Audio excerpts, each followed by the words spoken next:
Hi, everyone. My name is Paul Levin. I am the director of the Stockholm University Institute for Turkish Studies. And I'm glad to be able to welcome you to today's talk by two eminent Turkish academics on Turkey's brand of authoritarianism, a topic that I think should be of interest to many. And today's talk is part of a series of talks that we call Online Talks on Turkey. And it's a collaboration between three European entities, Blickwechsel, which is a contemporary Turkish studies program at the Humboldt University, which is kindly hosting us today in this talk. And also Network Turkey. And Network Turkey is an independent NGO that's aimed at promoting informed discussions on Turkey, such as this one. And also, apart from being director from the Stockholm University Institute for Turkish Studies, I am also director for the Consortium for European Symposia on Turkey, or CEST. And the CEST is the third partner in this online talks on Turkey. We are happy to be able to host this event. I should say that this talk will not only be live streamed right now, but also recorded and will be placed on YouTube. So please bear in mind that if you ask questions, if you wish to be anonymous, let us know. Otherwise, we will read up people's questions as they come in. We will have a 30-minute presentation by the two speakers, followed by a brief discussion led by me, and then a longer Q&A where I expect all you listeners to contribute. And you can do so by typing your questions into the chat room, and we will select the questions and try to get to as many of the questions as we can. And we hope to be out of here by 5:15. And today's speakers are two excellent Turkish academics, Şebnem Gümüşçü. Şebnem Gümüşçü has her PhD from the University of Virginia, spent some time also at Sabancı University, and is now assistant professor of political science at Middlebury College at the University of Virginia. So she's joining us from the United States. Welcome, Şebnem. And we also have Berk Esen with us. Berk received his PhD from Cornell University, has worked at Bilkent most recently, and is currently assistant professor of international relations at Sabancı University in Istanbul, in Turkey. So with that, the question of tonight is that of Turkey's brand of authoritarianism. And we've seen, as you're all familiar with, I'm sure, an authoritarian turn, not just in Turkey, but around the world. And one thing that has occupied many scholars is trying to understand this and trying to describe it. What kind of authoritarianism are we talking about? Is this a temporary transition, or are we seeing a permanent state of affairs? What characterizes this mode of authoritarianism? And Şebnem and Berk have done some really interesting and good work on this, and describes the Turkish model as competitive authoritarianism. And I thought I would hand the mic over to them so they could explain a little bit more about their research. Okay, well, thank you so much, Paul, for this kind invitation and giving us the opportunity to present our work and talk about contemporary Turkish politics. Şebnem and I have written several articles on this particular question, but we rarely get to present together because most of the time we are located in two different countries. So thanks to the Zoom technology and your kind invitation, we could now have this presentation. So, if you don't mind, let me share my screen so that you get to see our presentation. So today, what we'd like to do is to actually address three specific questions. Well, first of all, I'll try to explain what kind of an authoritarian regime Turkey has currently. And then in the second part, Şebnem is going to discuss how we got here. In other words, how and why Turkish democracy broke down. And then finally, I think both of us will try to address where we're headed and how stable this current regime is. So let me just start off with the cold reality. This is a figure taken from Freedom House's 2018 report. So it obviously covers the decade between 2007 and 2017, when AKP has been in power. And as you can see, Turkey tops the list in terms of experiencing the largest 10-year decline around the globe. Now, that doesn't mean that Turkey has most authoritarian regime around the globe at this point, but relatively speaking, in terms of a sheer decline, Turkey tops the list during this decade period. Now, we haven't necessarily updated the figure, but I don't think that things have changed all that much since 2017. So this is really the somber reality that we're facing. Obviously, you have a number of different sets of countries in this list, but Turkey is, I think, located together with Venezuela and Hungary, being basically cases that experienced a gradual pace of democratic backsliding under the rule of populist governments. This is again taken from the Freedom House reports, and it shows you how things have changed over time. Obviously, AKP came to power at the end of 2002 and has still been in office. As you can see, during the party's first term in office from 2003 till, roughly speaking, 2007, Turkey actually experiencing an improvement, both in its level of political rights as well as level of civil liberties. This is obviously a period in which Turkey started accession talks with the European Union. And I think around 2006, 2007, Turkey reached this high level of democracy during the Republican period. But since then, basically starting from the party's second term, both political rights and civil liberties have stagnated. So the decline has not necessarily began recently, but you could trace it all the way back to at the very least 2007. Of course, civil liberties began to take a plunge after 2010, quite possibly related to the 2010 referendum, but also a number of other developments. And then Gezi protests turned out to be one other significant turning point. And obviously, the 2015 is right around the period where we think that the Turkish democracy broke down in between June and November 2015 elections. And basically since then, there's been really a very steep decline in both Turkey's level of civil liberties and political rights. This is taken from VDEM data, just pretty much presents the same story, but just using different indicators. As you can see, there's been a very stable decline starting around 2006, 2007, both in Turkey's electoral democracy as well as liberal democracy. Obviously, Turkey doesn't have a liberal democracy, but this chart really represents how both vertical accountability and horizontal accountability have changed in the country. Because of course, electoral democracy refers to clean elections, the suffrage, campaigning, and so on. And liberal democracy takes a look at the rights, civil liberties, political rights, judicial constraints, legislative constraints, and so on. As you can see, there's been a parallel decline in both accounts. This, we believe, presents a very interesting puzzle for comparative politics scholars, particularly those who are interested in democratic backsliding and democratization, because Turkey has been, regardless of whatever main indicator you look at, Turkey has been one of the major democratic underperformers in the late 2000s and 2010s.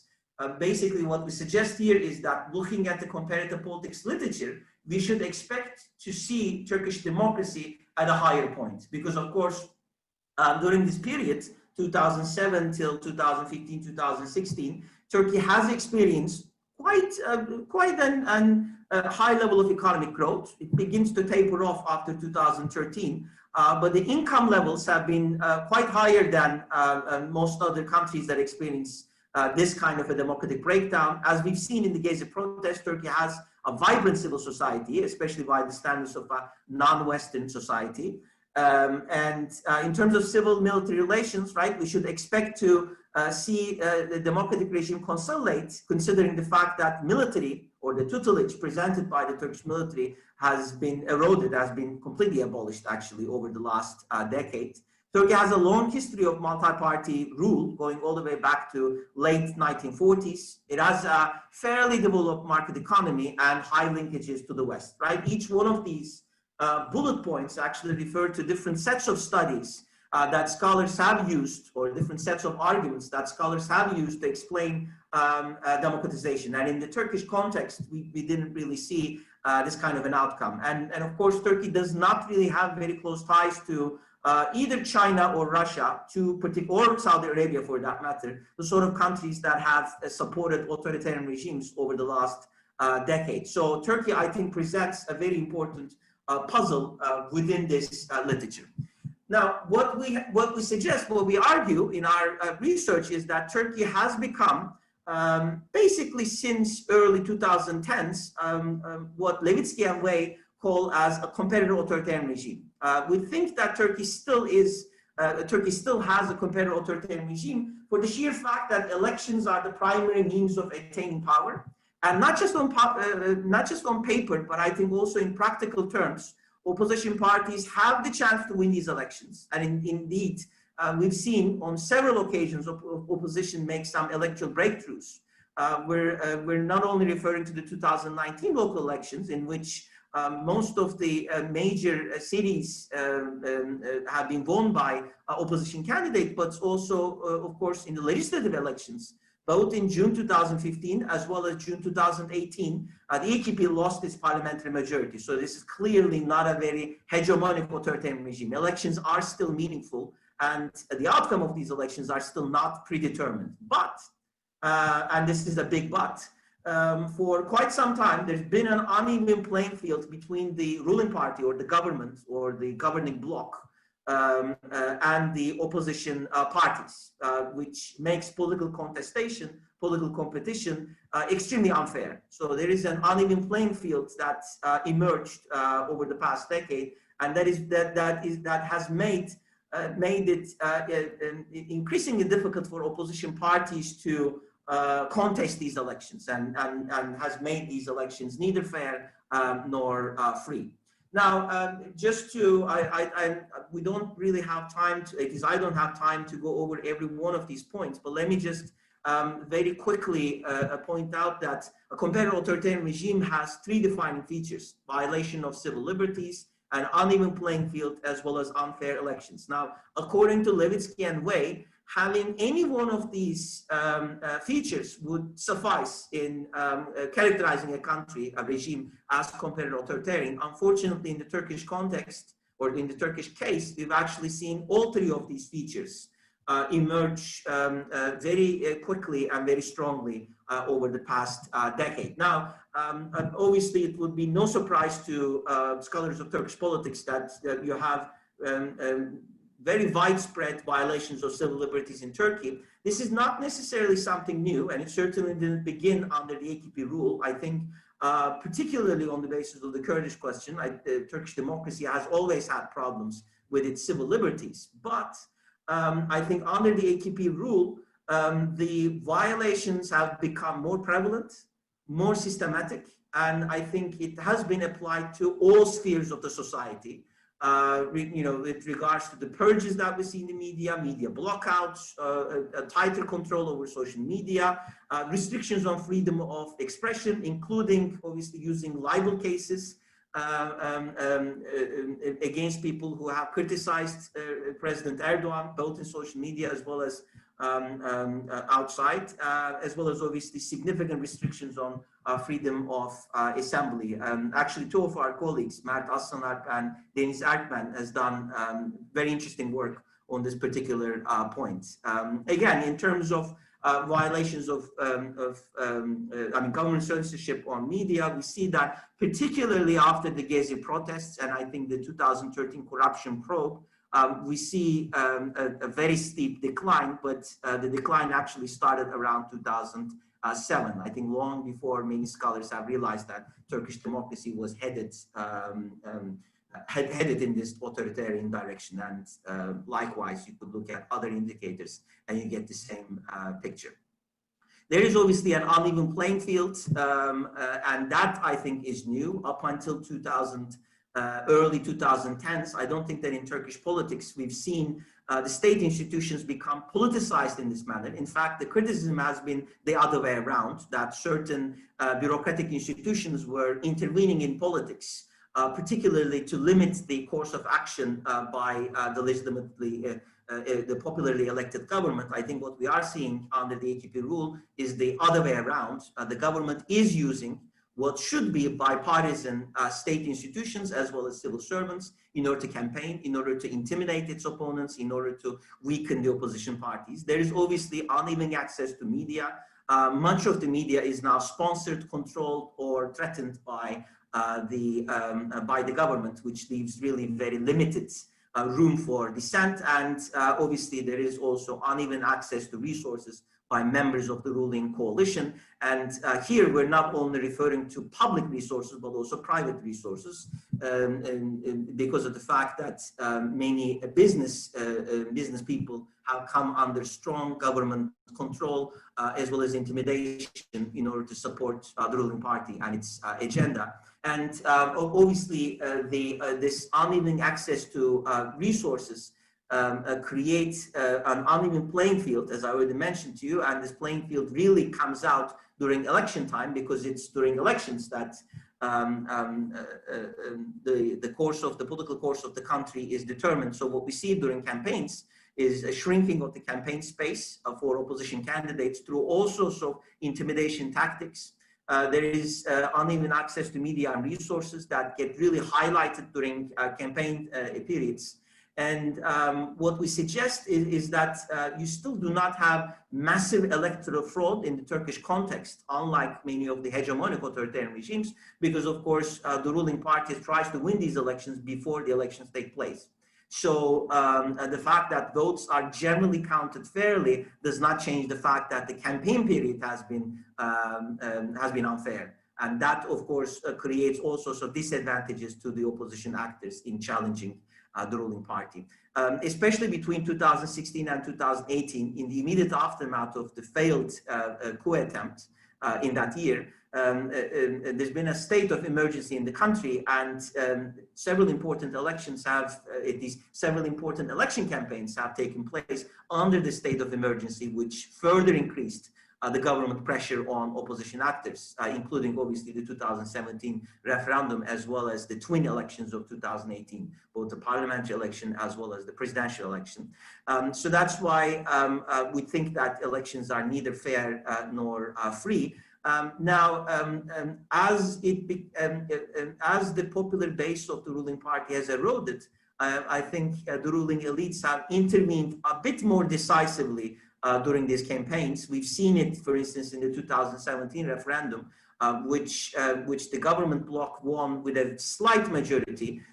In that particular referendum, just after the voting process was over, the High Election Council had decided to count unmarked ballots, and we don't know how many of these ballots went into the official figures. But considering that the margin of victory was so small, quite clear that these kind of systematic interventions really changed the outcome. And of course, after the 2019 local elections, there have been all sorts of irregularities, including several Kurdish mayors not being allowed to take their seats, even though they won with a clear majority, as well as obviously the repeat elections in Istanbul. So that's why we think that Turkey is, for some time and currently is, a competitive authoritarian regime. On that note, let me leave the floor to my co-author and your colleague, Şebnem.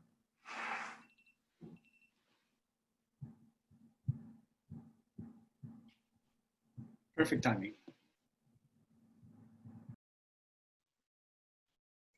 Thank you, Berk. That was a great introduction. So I'm going to continue where you left off. Let me see if I can share my screen. Can you see my screen now? Okay, perfect. Okay, so as Berk highlighted, this is an amazing puzzle because many theories of comparative politics would not really expect Turkish democracy to break down. And our aim in this project was to explain why that happened. And there are already existing accounts trying to explain the breakdown in the Turkish case. And several of these explanations put a lot of emphasis on Erdogan and Erdogan's authoritarian tendencies. More personalist accounts actually kind of, put that emphasis on him. Some people highlight his ideological leanings, especially highlighting Islamism or his own personalist authoritarian tendencies. Some other authors and colleagues highlight existential insecurity that the party actually suffered from in 2007 and 2018 with that tension. We can talk about that later. And other colleagues also highlight that changing balance of power between different actors in Turkish politics, especially as the party succeeds in sidelining the secular establishment, specifically the military and the judiciary. It gets a significant political power in the political scene, and then it can basically follow its own course, whatever that course was, according to the party elite, and so on and so forth.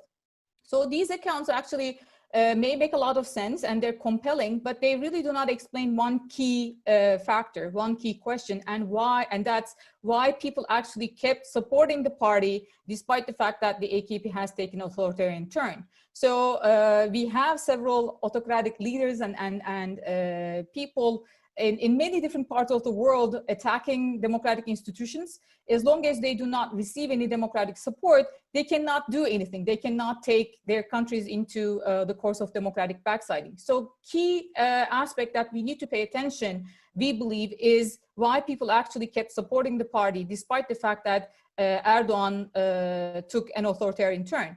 So in order to answer that question, we actually adapt a very clearly a framework that looks at coalitions, the ruling coalition that the party built over the years. And we try to understand the political calculus of the AKP elite and at the same time its supporters among the voters. So in our study, we actually come up with this idea or kind of formulation that we call triangular dependency to explain AKP's ruling coalition.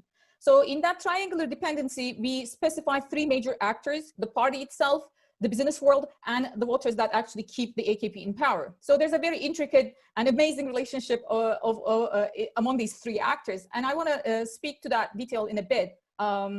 So how does the relationship between AKP and business work? In a nutshell, this is actually a very intricate system of rewards and punishment that the party actually kind of builds using the power and authority of the state. And you may remember from the early years of the AKP government, TMSF, the fund played a huge role in capital transfer from some of the old, maybe members of the Istanbul-based business, and several of these companies that belong to Erol Aksoy, Kara Mehmet, Uzan actually changed hands. And more recently, we see the same for trusteeships, basically taking over some of the companies, especially Gülen affiliated companies, and selling them under market prices to pro-AKP business. The TMSF, is that the wealth fund?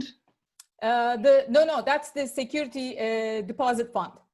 Okay. We can talk about that in the Q&A if you want. That's a very interesting kind of role that they played in taking over some of these companies whose owners actually owed to the state. Maybe their banks just collapsed and they had to kind of pay their debts to the state. Mm-hmm. So in order to collect those debts, the state, the fund basically took over the ownership of these companies and then started selling those companies to new owners. And many of those owners ended up being pro-AKP businessmen. So basically taking significant capital from some part of the society and reselling that capital to some other people, especially kind of supporters of the party. The same goes for privatization schemes. We know AKP has been one of the most important governments that carried out with privatization. Many previous governments actually failed in this regard, but AKP has done significant advances there. Several state-owned enterprises and also natural resources, especially river basins and mines and other energy sources, were basically handed out to private companies, and they were given significant privileges and contracts by the government. And when you look at the beneficiaries of these privatization schemes, of course, there's some diversity among those who benefited from these privatization, but at the end, it was mostly pro-AKP businesses. A maybe most important pillar of this relationship is actually public procurement, because it is the largest item in government agenda and budget at the same time. And we know that the party has done a lot to change the legal framework to make it less transparent and more partisan. So when you look at how the party, the government actually changed the legal framework, we see more than 150 amendments and changes to the legal framework that regulates public procurement. And there are amazing studies done on this field in this particular subject. Esra Gürekar's book on public procurement, published in English and Turkish both, is an amazing source if you are interested in this particular aspect. She created a huge data set that is amazing. She collected all these high value contracts, public procurement contracts, and she found that around 70% of high value contracts actually went to those companies that had either direct or indirect connections to the AKP. That's a huge number, and we're talking about an amazing redistribution of resources from the public coffers to private hands that have close ties to the government. That's not the entire story. We also know that the party actually uses other state means and instruments like taxation to reward its supporters while punishing its opponents. So tax audits, for example, has become increasingly an instrument of punishing those companies that may actually have anti-governmental attitudes, or they may be supportive of the opposition. You may remember from the Gezi Park protest, again, Koç Holding all of a sudden had auditors coming into the company, and they were going through stages of audits. And similarly, tax relief is serving as a reward mechanism. The government is basically giving significant tax relief to those companies that usually are part of this public procurement scheme, or those companies that benefit from privatization, but also other companies that have causal relationship with the government. So what does the business actually give back in return for all these privileges and favors? We know that the business people played a huge role in building that pro-AKP media that is in the making for the last maybe 14, 15 years. We also know that they contribute significantly to campaign finance, but unfortunately we don't have transparent data there. This is very untransparent in Turkish politics. In my own interviews with former members of the AKP, high-ranking members of the AKP, I have heard statements about this, how the business people actually play an important role in campaign finance, but it's all like, we don't know, we don't hear kind of, style of politics. What we can observe is actually in-kind donations that many business people actually make to the party or the foundations that are affiliated with the party.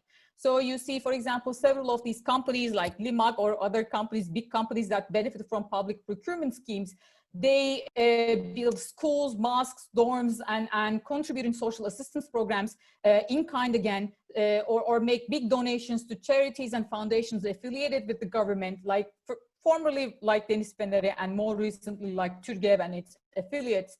They play an interesting role in recycling some of the funds to pro-AKP foundations to keep the party's machine running.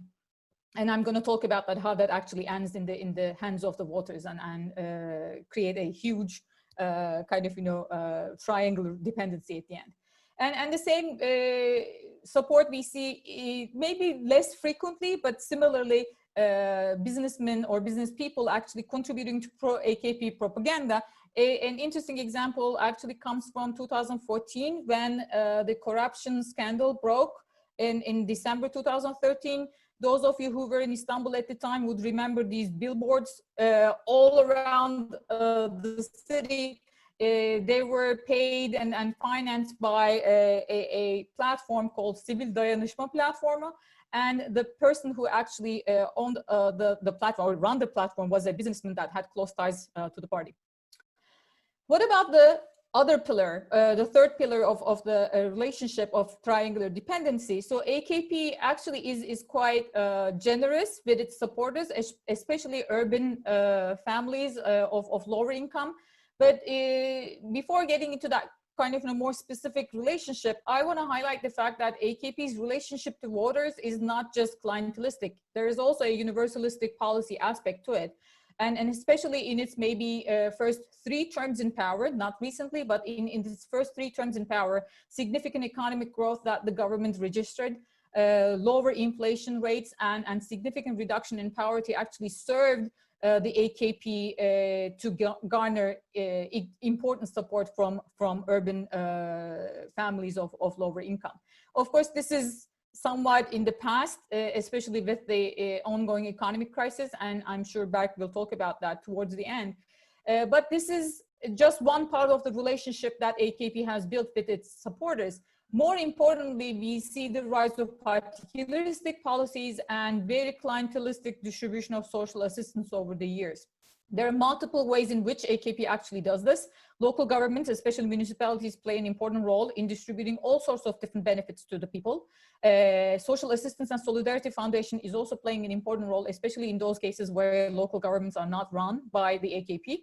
And of course, Islamic foundations and charities that I just highlighted in my previous slide is also playing an important role in redirecting some of these funds from the business to AKP supporters.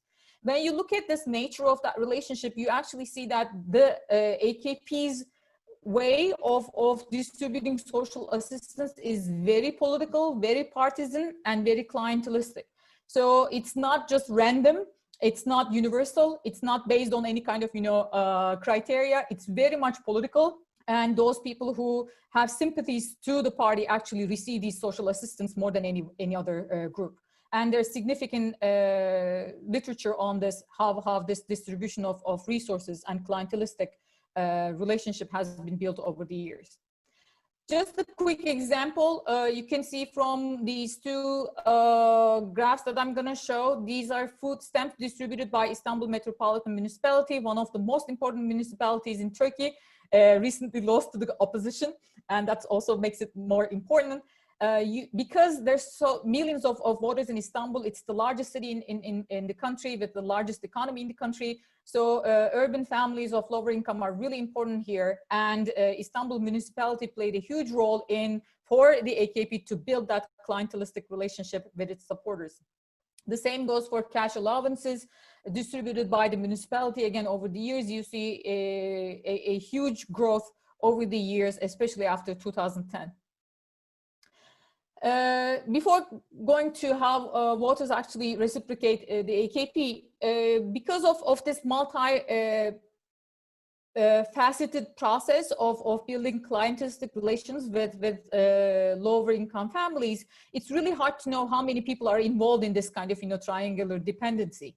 We know much more about the business side of the story, but in terms of number of voters who are actually receiving social assistance, there are different estimates, but it's safe to say that we're talking about millions of families. Sometimes people say 10 to 12 million people are actually dependent on social assistance in Turkey, and we're talking about regular assistance given to 2 to 3 million families, not individuals, but families on a regular basis. So that's a conservative estimate. I suspect that it's much higher, especially when we think about the irregular social assistance programs. So voters actually reciprocate all these clientelistic resources received from the party with their votes. So they support the party in elections as long as they receive these benefits from the party, and they help the party build electoral hegemony and secure its dominance. That also kind of provides consent and legitimacy to the government. So the government can still actually say, despite all this authoritarian tendencies, they can basically say we are a democratic government because we receive so much support from the people. And we know from the election results, although AKP lost its parliamentary majority in 2015 June and 2018, still their vote share does not go below 40%.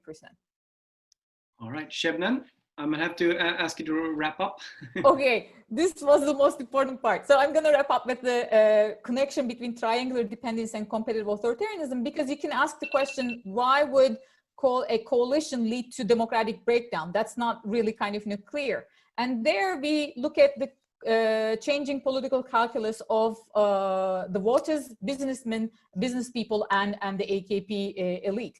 So we argue that dependency basically alters the stakes of the democratic game, and cost of toleration increases for both the AKP elite and their supporters.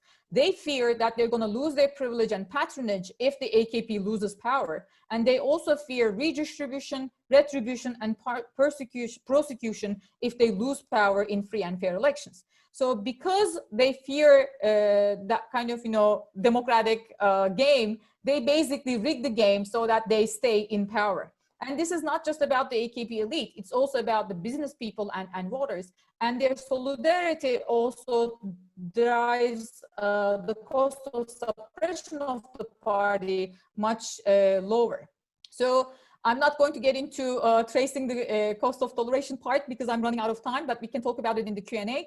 We know that the AKP is less and less tolerant, but it's not just the AKP elite, but its supporters are also becoming less and less tolerant of the opposition. And they're very much supportive of the party's repression. So when you ask these questions to the AKP supporters, they, for example, perceive protests like Gezi Park protests as attacks by foreign powers, and they practically support repression of their fellow citizens in such protests.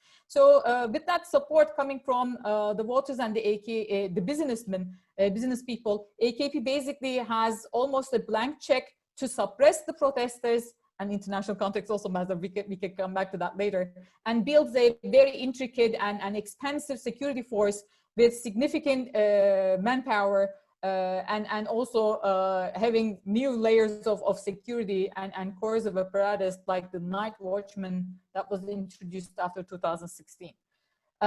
So I need to stop there, but I don't know if you have time for Berk to wrap up. Very briefly then, Berk. Yeah. Yes. Let me just get to that part. Okay, so I think you can all see my screen. So I guess the main question that we need to ask ourselves is the sort of developments that we currently see. Does it mean that the competitive authoritarian regime is consolidating, or is it weakening? And I think we are experiencing rather opposing trends, and we believe that our theoretical account explains both. On the one hand, because of the economic crisis, because of the increasingly corrupt networks that exist within the ruling bloc, the ruling party has limited and dwindling resources for partisan distribution. It can no longer really satisfy, especially its voter base. And the economic crisis really, together with the pandemic, has really worsened the situation. So what we are experiencing is, for the last 5 years, an erosion of popular support for the AKP government, which is obviously juxtaposed to the opposition that has gained pace and that has begun to really collaborate with one another in order to defeat the government. And in fact, on several election cycles, they managed to really do that. So that's one trend. But of course, against that, because the cost of toleration is so high for Erdogan and his cronies, Erdogan is not really willing to recognize these developments, and would certainly not prefer to leave power in a normal manner. So that's why he's been trying to limit dissent even more so than what you would expect to have in a competitive authoritarian regime. So you've had, over the last 5 years, again, a trend towards personalization of power at the hands of President Erdogan, leading us to a super presidential system against the regime change in 2017. We believe that this is still fitting with the competitive authoritarian regime framework, because of course, Erdogan couldn't just simply do it alone, and he really needed popular support. That's why he nurtured this electoral bloc, this agreement with MHP to introduce the super presidential system, and that's basically how he won the he won the referendum. But of course, given the erosion of popular support and the fact that a competitive authoritarian regime still leaves meaningful elections as a particular pathway to come out of this authoritarian regime, an alternative, a political alternative has emerged. And we see this very clearly in the CHP-E party electoral coalition that I think was put together right around the 2017 referendum, even before the E party was formed. And of course, it continued both in the 2018 parliamentary elections as well as the 2019 local elections. And the last one, obviously, the government lost. Now, again, staying within the competitive authoritarian framework, the government, since it can not really distribute as much resources as it used to, it's now trying to use polarization and appeals to national security in order to win the elections, right? The goal is still to win elections. And that's why we've seen national security emerge as a very important selling point for the ruling coalition, both to sustain it, both to sustain this coalition between AKP and MHP, but also create electoral support from voters. And that's why I think both with regards to the Kurdish question in domestic politics, as well as obviously the Turkish foreign policy, we see this national security national security arguments play out. But of course, Turkey is a country with 80 million people with a very diverse population, and you can only govern this country by making appeals to nationalism or national security for only so long. And that's why we have begun to, for some time, see cracks in the ruling coalition, both in the form of elite defections, and this is one way that an authoritarian regime ends, but also in the form of voter volatility, as well as dissent, disruptions within the governing bloc between AKP and MHP, and obviously recently some resignations, high-profile resignations that happened. And so I think, let me just leave it out there for the Q&A in order to not really go over time. And conclude this presentation by basically arguing that I think our framework offers a very interesting political economy account of democratic breakdown. And this, I think, addresses criticisms that many so-called heterodox scholars have leveled against the competitive authoritarianism literature, that it doesn't really provide a causal account. No, it does, at least in our case, we do. And we think that political economy is very much involved in Turkey's democratic breakdown, but not necessarily because you have neoliberal authoritarianism and simply the government is turning more and more authoritarian in order to sustain a neoliberal economic model in the country, which does not exist.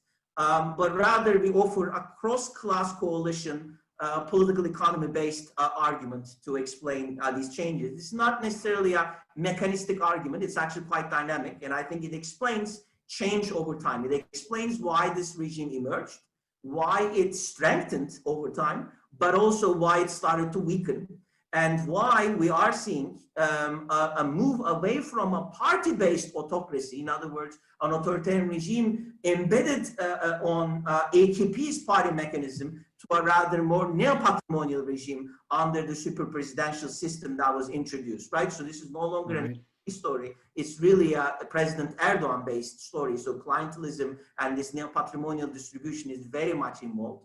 And I think we also can I, Berk? I think I'll put a note there because we have some more time. One sentence, and I'm done. I think this offers a general causal mechanism that can be applied to other populist regimes. What we are currently seeing within the EU with regards to discussions around rule of law in Hungary and Poland is, I think, an important side note to keep in mind. Thank you.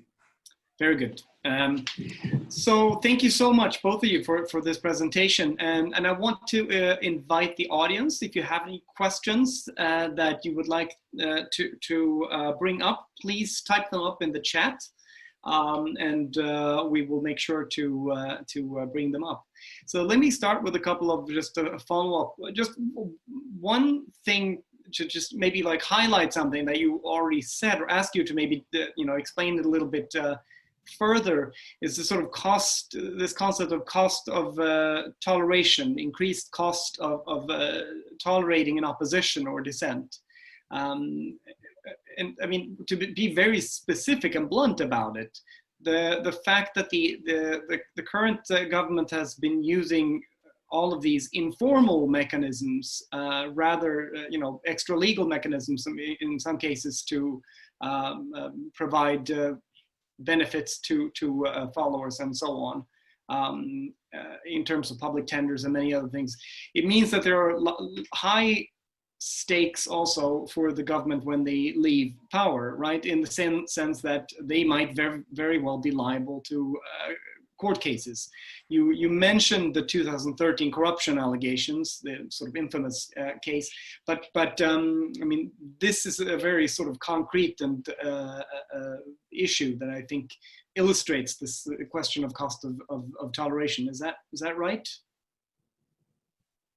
Absolutely, absolutely. So if I had more time, I would actually get into the details. Thank you for that question, Paul. So what we're trying to explain here is the AKP elite, because they have been so much in that kind of corruption, and many of these exchanges are really corrupt in nature and very non-transparent in nature and very partisan in nature. It's not possible for them to kind of afford peaceful transfer of power through free and fair elections. So that's what we mean by cost of toleration increasing for the AKP elite, but the same goes for the business people who benefit from these tenders. So there, it's not, one-sided relationship. It actually takes two to tango. So those people, those business people who receive all these benefits and favors, they're also culpable and they're also responsible and they're also part of this corrupt relationship.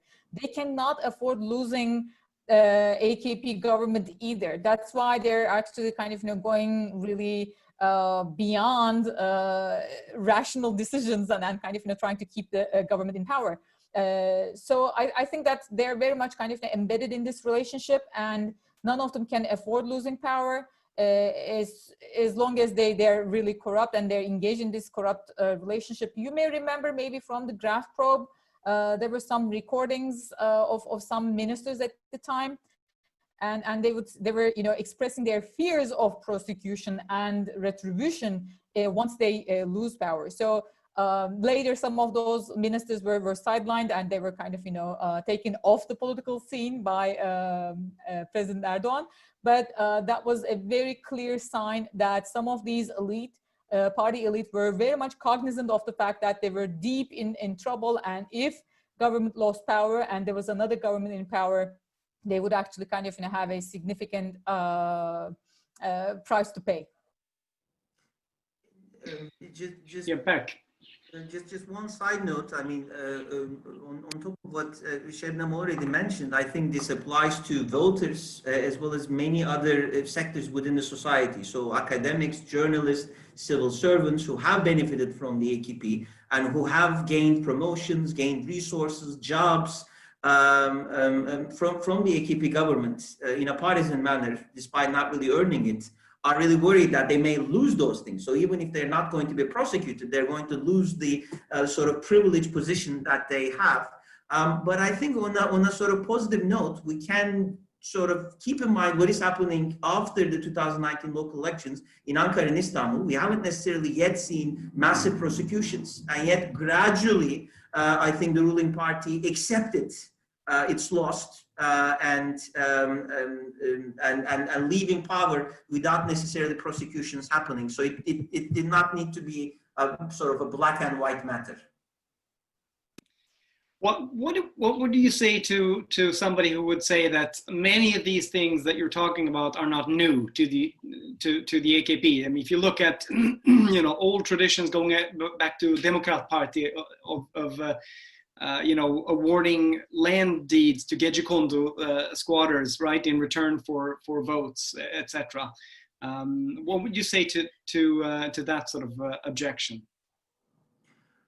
I mean, this is to a certain extent, yes, not new. And certainly what happened in Turkish politics between 1955 and 1960 under Democrat Party rule is quite similar to the AKP. It's just that in that case, the military forced the government out, so they couldn't really establish this kind of a comparative authoritarian regime. But there is, I think, one major difference, and that really owes to the fact that Turkish economy got significantly transformed over the last 20 years, maybe even 30 years, because of economic liberalization. So whereas prior to 1980s, Turkish government, or prior to 2002, Turkish government really didn't have too many state assets to privatize, to sell around, and help their cronies.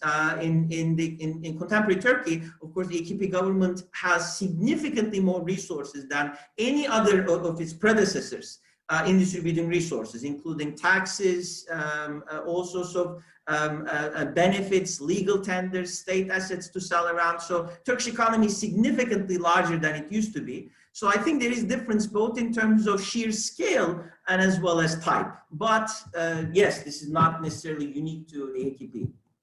And no other party actually attained so much political dominance in the past. So the AKP has actually surpassed Democrat Party's electoral success, and it has ruled for 18 years now, and it's significant power at the national level and also at the municipal level. Okay, thank you very much. We now have some audience question members, and Bengi, would you like to read them? Yeah, I'm going to bring in Bengi Cengiz, who is a postdoctoral scholar at the Stockholm University Institute for Turkish Studies, and she's helping us selecting questions to read. Yes, thank you. Thank you for the presentation.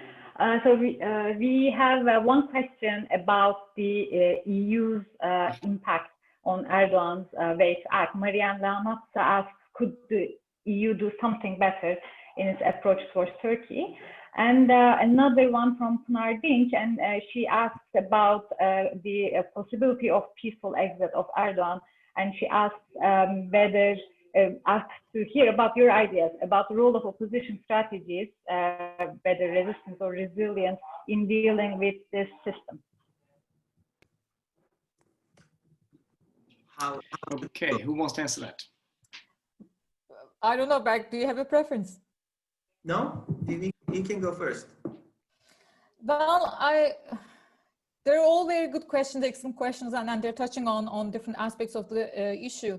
I think and several scholars actually made this point. I'm not an expert on EU-Turkish relations, but it seems that the EU's position has been quite instrumental for Erdogan, and there are a lot of amazing scholars out there who actually studied, like Beken Saatçıoğlu, for example. She studied how Erdogan actually used domestic concerns and used domestic context to instrumentalize EU process. So I think it was very much kind of beyond EU's ability to exert its power, but we also know that EU has really underperformed in the past couple of years, not just vis-a-vis Turkey, but also its relationship with Poland and Hungary. They also kind of,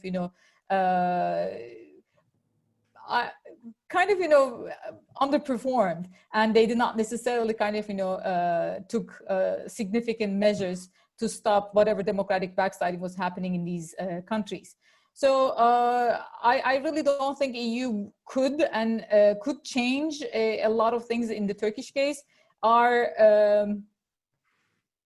framework is also putting much more emphasis in the domestic coalitions and how the AKP ended up building a very strong domestic coalition in the country.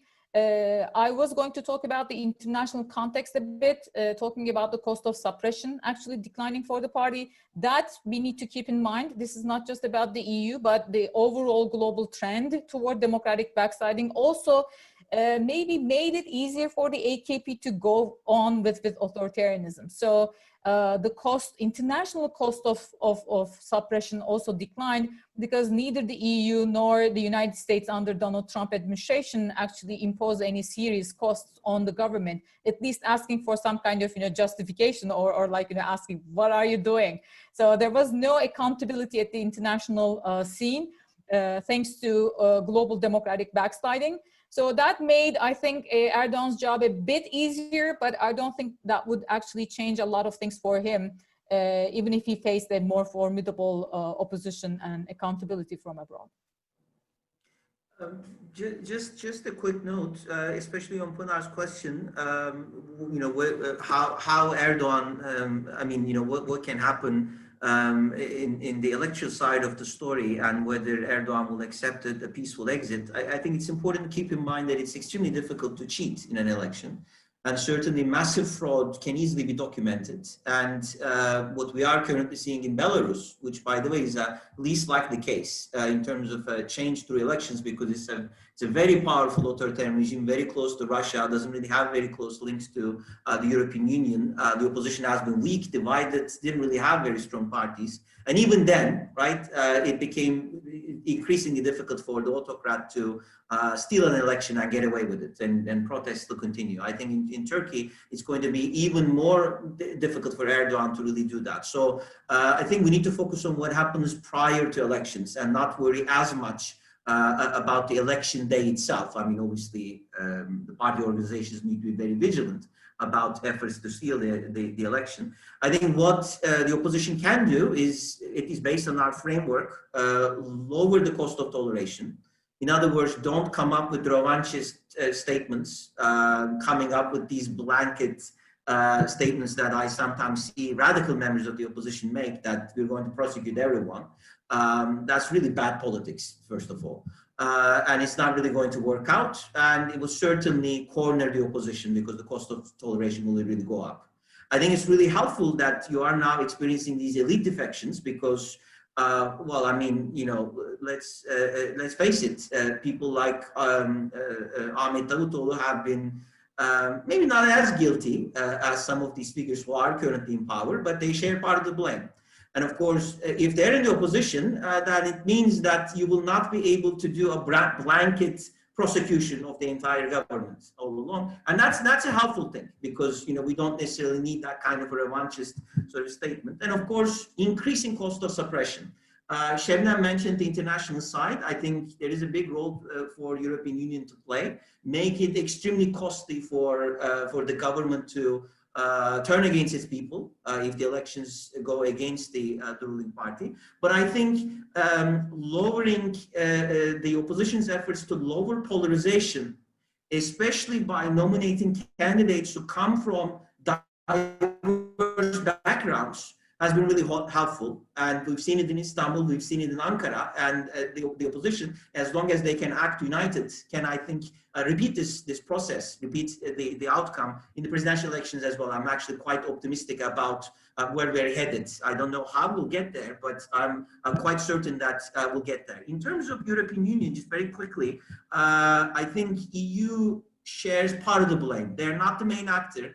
But I think both with regards to not doing anything on the Cyprus question after 2004, as well as supporting the ruling party in the 2010 referendum, which has been a significant turning point in court packing, which happened in Turkey, right? The EU has been critical of such measures when it came from the Polish or the Hungarian government, but they were quite supportive of the AKP government in 2010. I think they should engage the opposition and not really allow Erdoğan to turn this into a Turkey versus European Union story.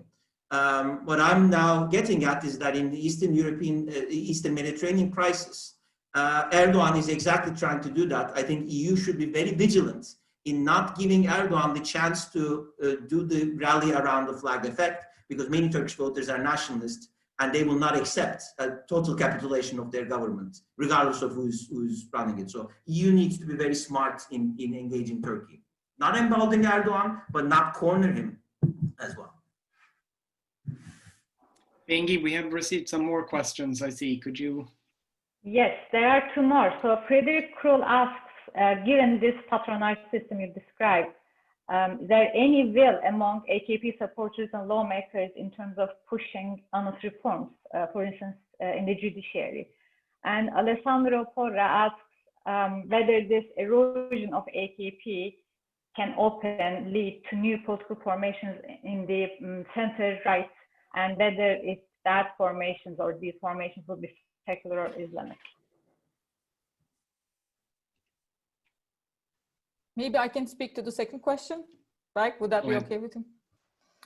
Berk already mentioned about this elite defection, and some of the former AKP members, high-ranking figures that seceded from the party and established their own political movements. I welcome that change. I think that's very important because one of the ways in which we observe, especially hegemonic parties decline, happens through elite defection. And it's important that we see both Ahmet Davutoğlu and Ali Babacan make further advances and become more prominent in the political scene. So that's a very key important development in Turkish politics. Of course, there are certain obstacles before them, and we can discuss those, but it seems that these two parties also have somewhat different tendencies. So it's maybe safer to claim that Ahmet Davutoğlu has more Islamic tendencies than Ali Babacan has. So Deva party seems to be more center-right and following more secular center-right tradition, while Davutoğlu is following a more maybe AKP's first rendition, early AKP platform, which was quite secular on paper, but there was still some kind of Islamic undertones, especially among the founding leaders. So it seems that Ahmet Davutoğlu is reviving a more clean version of Islamic politics, but not necessarily contesting the secular nature of the country either. So it's somewhere in between center-right, secular center-right, and more Islamic politics, explicitly Islamic politics, like maybe Saadet parties.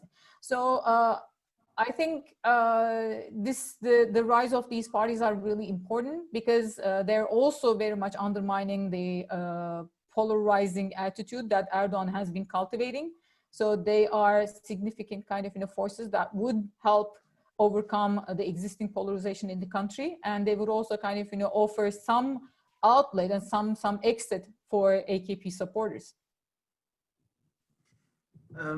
In addressing the first question, I mean, I can make several arguments. The first one is that I think many AKP elites are, it seems, quite unhappy with the way that the country has been run. Not necessarily because they're sincere Democrats. They're not, right? If they're still not criticizing the current trend, then I wouldn't necessarily want to call them as sincere Democrats. But of course, they're unhappy because of the fact that we now have a new patrimonial regime that has emerged in recent years. In other words, President Erdogan and a small circle of advisors and family members around him are governing the country at the expense of AKP elites, prominent figures. And we've seen in the case of Bülent Arınç, who has voiced some criticisms of that, and he had to take a step back. Of course, many AKP cadres are not really happy with the fact that their party is cooperating with MHP, which comes from a totally different political background.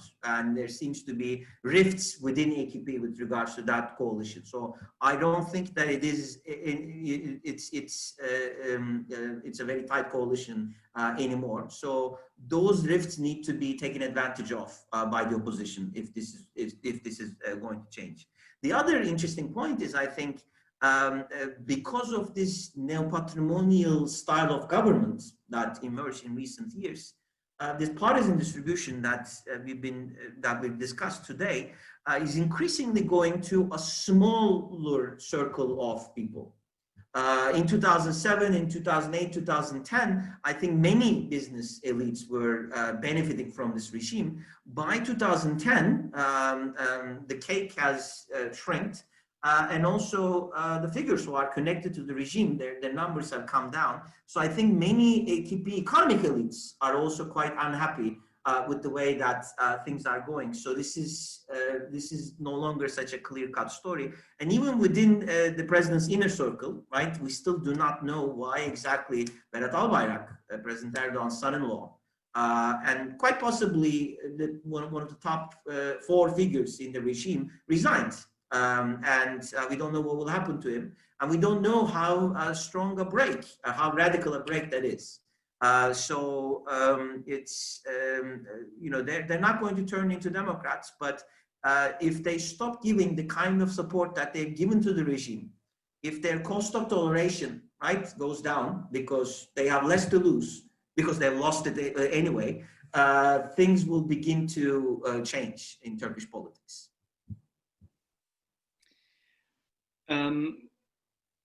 Berk, you did your PhD at Cornell, and Şebnem, you are in the US, dialing in from there right now. I'm just wondering if I could ask you to sort of extrapolate a little bit. In the United States, we're right now seeing, of course, a peaceful, so far, transition of power, but no thanks to the sitting president, who is displaying his authoritarian preferences quite nakedly, and doing everything in his power to remain in power. And he also faces, similar threats of legal action if he were to hand over power. But it looks like he's not able to stop the transition from occurring. So, I mean, could you say something about what that tells us about the consolidation of authoritarianism in Turkey vis-a-vis the United States, and the sort of importance of institutions of combating authoritarian transfers? Maybe I can start. That's a very good question, and there were a lot of debates in past couple of months comparing Turkey and United States. As for Trump, I think he did his best, quote unquote, to undermine some of the key institutions and make them as partisan as possible. But of course, that was only 4 years for him to kind of, make advances, and it was not enough for him to kind of, to accomplish whatever he wanted to accomplish. So it was too short to undermine whatever democratic institutions existed in the US, and they were quite kind of, formidable as well. So Erdogan had 18 years to do what he wanted to do. And here I think there's a difference between presidential and parliamentary systems. Presidential systems have term limits. Unless you have power to end those term limits, then you have to leave after two terms. So that's one key difference that I think is important, because parliamentary systems kind of, let the same party come to power, the same prime minister come to power and stay in power for several years. And that's what exactly happened in Turkey until the transition to executive presidency in 2017 referendum, and later 2018 presidential elections.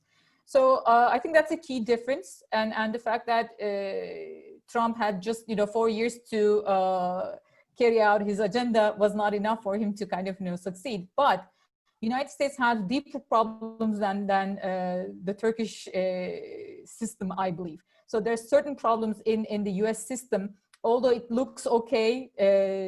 System looks kind of, elections seem clean, free, and fair. And Trump actually failed to undermine key institutions in just 4 years, and that's understandably so. But the Electoral College, the Senate itself, basically favors the Republican Party at the expense of Democrats. So that's a very deep flaw in the American system, and it has to be addressed somehow. So this is much bigger and more important than Trump himself. I think United States has deep structural problems that they have to solve somehow, but given the high level of polarization between two parties, I'm not really hopeful. So strangely, this may sound really weird, but I'm more hopeful for Turkey than I am for the United States, because Trump has lost power, and he will leave, and Biden will have his own term, but this will not be the end of American problems. So American democracy is facing a significantly authoritarian Republican Party that systematically receives favors from the system. So they keep the control of the Senate, despite the fact that they do not have representative power of millions and millions of Americans. And the system basically favors the minority at the expense of the majority. So that's a very deep problem that we do not observe in Turkey. Turkish system is more, I would say, democratic and more fair. The problems in Turkey is driven by the government itself, but the system is not fundamentally flawed, if that makes sense. Maybe one small addition to Şebnem's point. I completely agree with pretty much everything that she said, and I'm also quite hopeful about the Turkish case, more hopeful than the US, for a couple of additional reasons. And we saw this already in the repeat of the 2019 local elections in Istanbul, right? Erdogan tried to pull a similar tactic. that Trump actually couldn't really do. So Turkey went for new elections, and AKP voters were not necessarily mobilized against İmamoğlu the same way. And certainly, I don't think that there was much support coming from the AKP base that they cheated, right? As Binali Yıldırım said, to explain why he lost, because they cheated. Well, not only that they didn't cheat, but I think his base didn't really believe him. Whereas, of course, in the US, there seems to be a widespread belief within the Republican base that elections have been stolen in the last cycle. I think in developing countries such as Turkey, elections are sacred, and elections are sacred not necessarily because people are sincere Democrats, but voters realize that elections are the main and quite possibly in some cases only mechanism through which public goods provisions take place. In other words, that's basically voters' way to appeal to voters and get something in turn. If the electoral process is tampered with, manipulated, then obviously voters will not really get that. So I think even AKP voters, and you don't necessarily need the entire base to feel this way, even a 5% swing from a pro-government vote to the opposition would suffice. So that's one reason why I'm quite hopeful. Also in the Turkish context, of course, we have a very diverse electorate. And I mean, US also has a diverse society, but I think there you have a lot of ethnic divisions. In the Turkish context, we can discuss why, but I think opposition parties managed to overcome some of these ethnic differences to work this diversity of the population against the ruling party. So we always discuss how Erdogan starts his vote share from 40%. I think we should say the same for the opposition. The opposition starts from 40%. There is no way that Erdogan can really lower the opposition's vote support beneath that, because you have secular Turks, you have Alevis, you have Kurds, urban middle classes, and they are diehard government opponents, and it's not necessarily going to change. And of course, lastly, again, this comes from the fact that unlike US, Turkey is a developing country, and voters look up to their government to provide jobs and sustainable income, which the AKP is not really providing in recent years. Massive electoral fraud or cancelling elections or not recognizing opposition victory will so harm Turkish economy that Erdogan up to that point cannot really manage. Turkey is not Belarus. We're talking about 80 million people.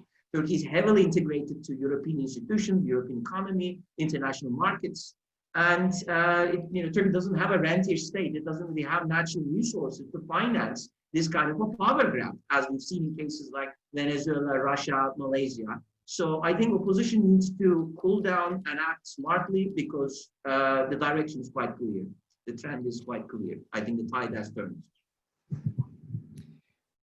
Okay, very good. Thank you very much. We have about one minute left before we wrap up. So I'm just going to throw out one question that you already sort of have touched upon. But would Erdogan hand over power if he lost in an election and not a local election? Quick responses from both of you. What do you think? I think it depends.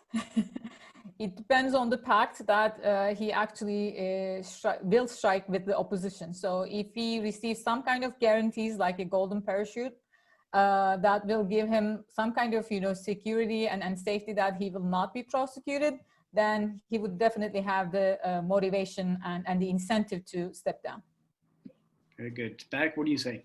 I agree. I think it's if the opposition can really defeat them as a result of a pact among themselves, so that you have some former supporters of AKP already also represented within the opposition bloc. And if Erdogan and a small circle of people around him are given some guarantees, as Şebnem mentioned, golden parachute, he will be forced to accept, because I don't think that he can survive having cheated the elections. Turkey has at least proved that the electoral process is important, going all the way back to 1950. Very good. All right. Let me end by saying thank you so much to both of our speakers. If I were in your presence, I would hand you flowers or something, but I just hand you a big thank you and appreciation. And to the audience members, if you would like to join in and get notifications of future events, please go to Network Turkey's website. It's network-turkey.org, and you can sign up for an email list for that. And with that, thank you all for joining us and hope to see you next time. Thank you.